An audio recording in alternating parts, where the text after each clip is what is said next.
söz demişəm aram aram, yatağından yoxdur aram, yatağından yoxdur aram.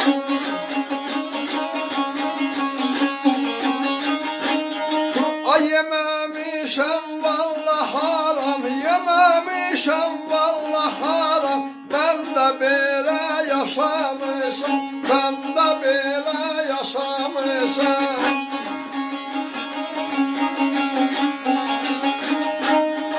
Ay yeməmişəm vallah haram, aman aman aman aman aman aman, ben de belə yaşamışam.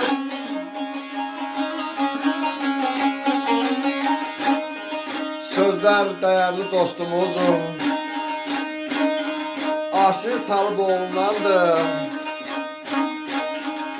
Söz demişəm aram aram, yaltağınla yoxdur aram. Yeməmişəm vallah haram, mən də belə yaşamışam.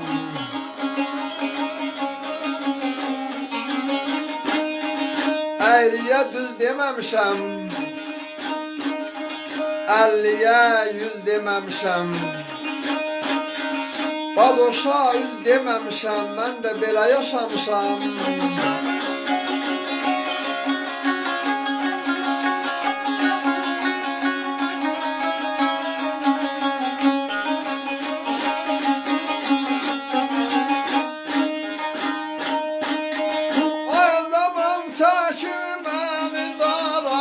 Zaman çəkməni dar, salır qışa qara mən, salır qışa qara mənim.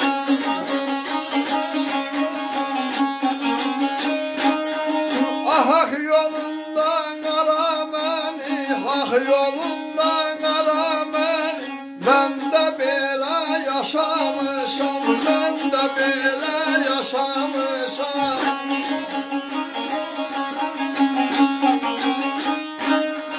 Zaman çəkib məni dara, salıb qışa qara məni. Haq yolunda ara məni, mən də belə yaşamışam.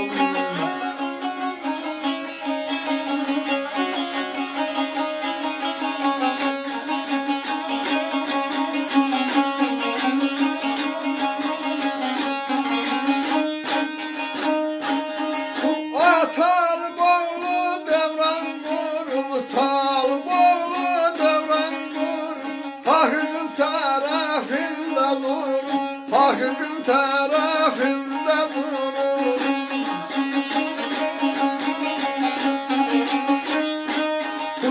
Öz ömrünü başa vurur, öz ömrünü başa vurur. Ben de belə yaşamış, ben de belə yaşamış.